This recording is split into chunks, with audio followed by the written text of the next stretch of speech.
সম্পর্ক আর এখন পর্যন্ত শেষ হয়নি। আবার যখন হাসিনা ক্ষমতায় ছিলেন 15 বছর, এরশাদ, জিএম কাদের সহ জাতীয় পার্টির এমপিরা কেউ কিন্তু হাসিনার লুটপাটের ভাগ থেকে বঞ্চিত হয় নাই। ভাই, সম্মেলনে আমি যখন যাচ্ছিলাম শেষের দিকে দ্বিতীয় অধিবেশনে, সেরকম একটি সময়ে হঠাৎ কি মনে করে মোবাইল ফোনটি খুললাম, ফেসবুকের দিকে তাকিয়ে দেখলাম একজন মানুষকে সবাই মিলে মারছে। আমার কেমন জানি খটকা লাগলো, মনে হলো চেহারাটা যেন আমি চিনি, মনে হলো চেহারাটি আমার খুবই পরিচিত। ভালোভাবে তাকিয়ে দেখতে লাগলাম, এ তো অন্য কেউ নয়, এ তো আমাদের সেই নুরুল হক নুরু। ভাবলাম তাহলে এটি মনে হয় পুরনো কোনো ভিডিও। আবার তাকালাম, দেখলাম তখন ওর নুরুর উপর হামলা চলছে।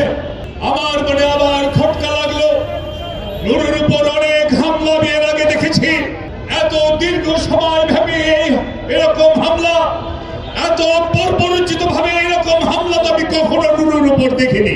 ভালো করে যখন খেয়াল করলাম, দেখলাম এ তো সাম্প্রতিক ঘটনা, কিছুক্ষণ আগে ঘটেছে। ট্রমাটাইজড হয়ে গেলাম। নুরুর উপর এর আগেও হামলা হয়েছে, যখন সে কোটা বিরোধী আন্দোলন করেছিল, ফ্যাসিস্ট হাসিনা বিরোধী আন্দোলন করেছিল।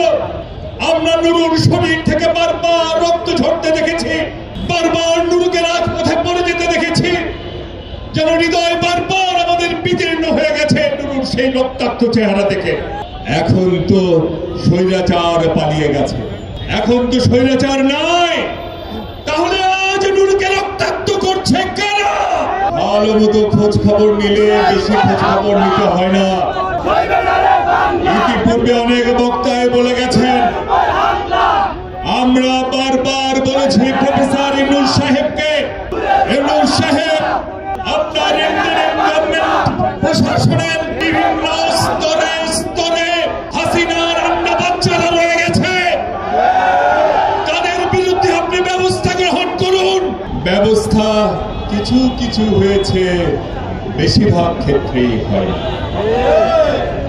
হোমিওপ্যাথি চিকিৎসা হয়েছে, অ্যালোপ্যাথি চিকিৎসা হয় নাই। ইউনূস সাহেব হাসিনার সেই আন্ডা বাচ্চাদের বিরুদ্ধে শুধু অ্যালোপ্যাথি নয়, অস্ত্রোপচার করতে হবে। যেন তেন করে দেশ চালালে তো চলবে। সেদিন যদি আপনারা ব্যবস্থা গ্রহণ করতেন, আজকে নুরুর উপরেই হামলা হলো। ভাইরা আমার, নুরুর সেই ঘটনা আমাদের সবাইকে কষ্ট দিয়েছে। এখানে আমরা যারা আছি, আমরা বিভিন্ন পলিটিক্যাল পার্টি করে আমাদের মধ্যে চিন্তা ভাবনার পার্থক্য আছে, আদর্শগত পার্থক্য আছে। আমরা পরস্পরের বিরুদ্ধে কথা বলি, এটি সত্য, এটাই তো গণতন্ত্রের সৌন্দর্য।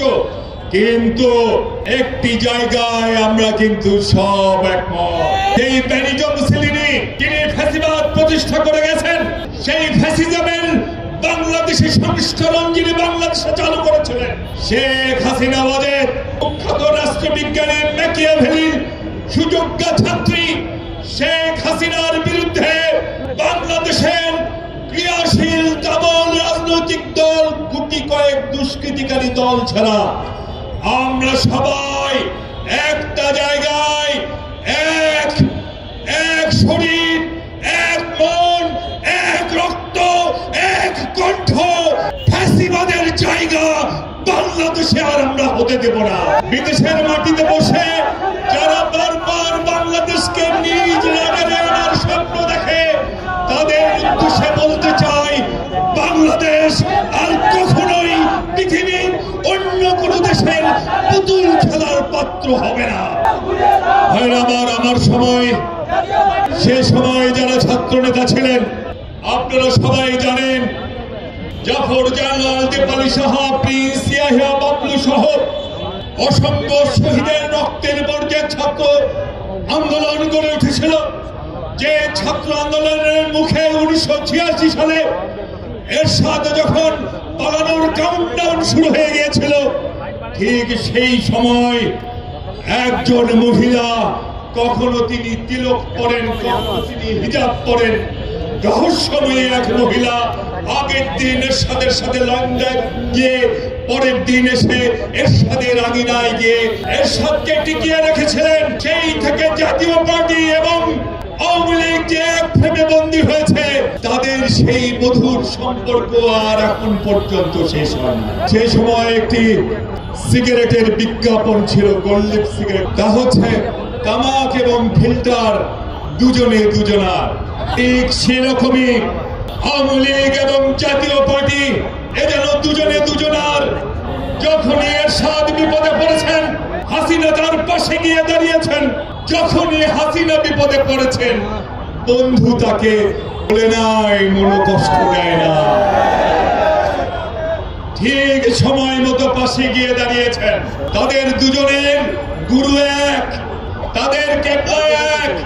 তাদের গুরুর দেশে বৃষ্টি হলে দুই শিষ্য একই সাথে ছাতি উঠান মাথায়। তাদের মধ্যে যখন ভুল বুঝাবুঝি হয়, ওই সুজাতা সিংরা এসে মিলমাল করিয়ে দিয়ে যান। সেই জাতীয় পার্টি যখন এরশাদ 9 বছর ক্ষমতায় ছিল, হাসিনা এবং এরশাদ লুটপাটের ভাগ করেছেন।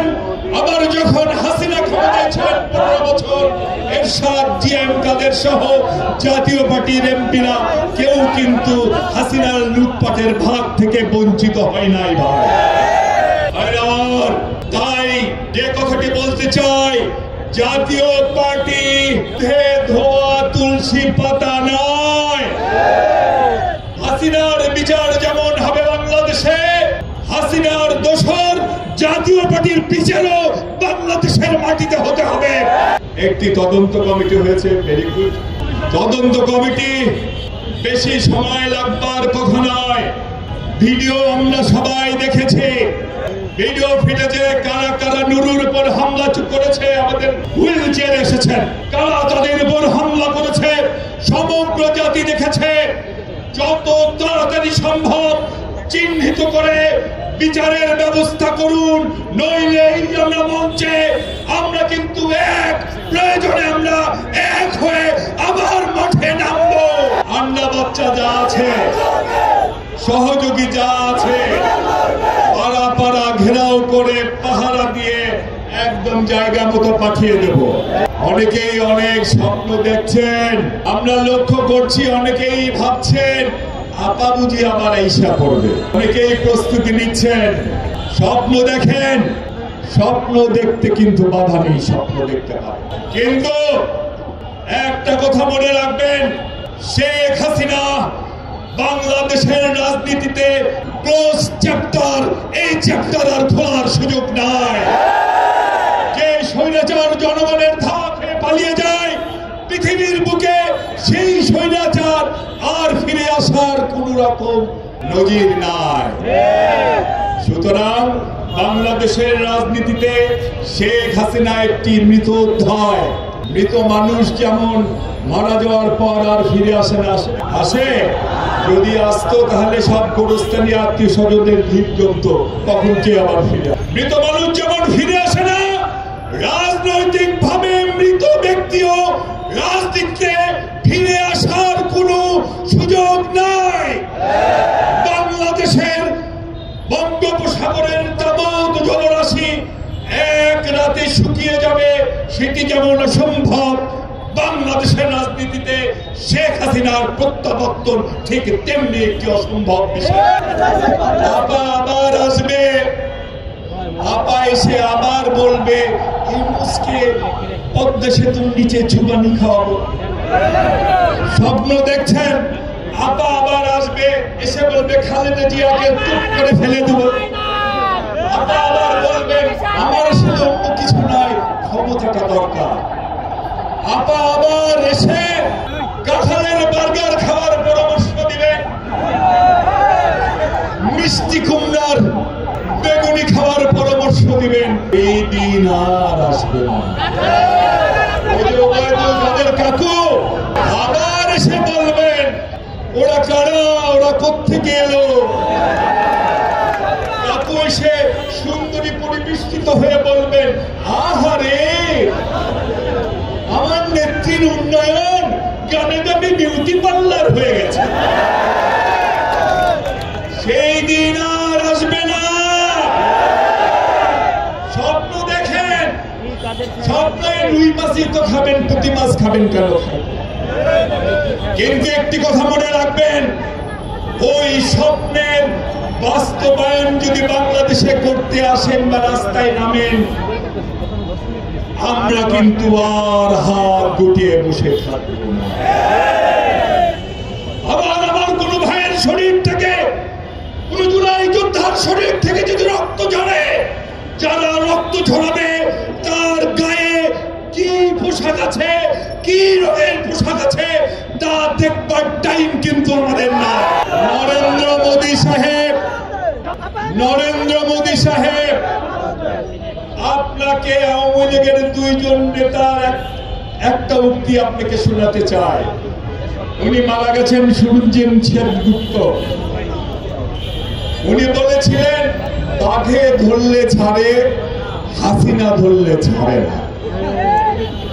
আরেকজন নেতা ওই যে চট্টগ্রামের কি বলেন, নারায়ণগঞ্জের, শুধু বলে খেলা হবে বলে ব্যাগের মধ্যে বোরখা নিয়ে ঘোরে। বাঘে ধরলে ছাড়ে, হাসিনা ধরলে ছাড়ে না। শুনে রাখুন, ওই হাসিনা কিন্তু নরেন্দ্র মোদী সাহেব আপনার পা ধরেছে, ওই পা কিন্তু আর ছাড়বে না। ওনার অনুরোধে যদি বাংলাদেশে আপনি অস্থিরতা তৈরি করতে চান, তাহলে মনে রাখবেন পরিণতি কিন্তু খুব একটা ভালো হবে না। মনে রাখবেন, ইউনূস সাহেবকে বলবো, নির্বাচনের ঘোষণা দিয়েছেন, সেই ঘোষণা যেন বাস্তবায়িত হয়। বাংলাদেশের জনগণ দেখতে চায়, এটা নিয়ে কোনো টালবাহানা বাংলাদেশের জনগণ মানবে না।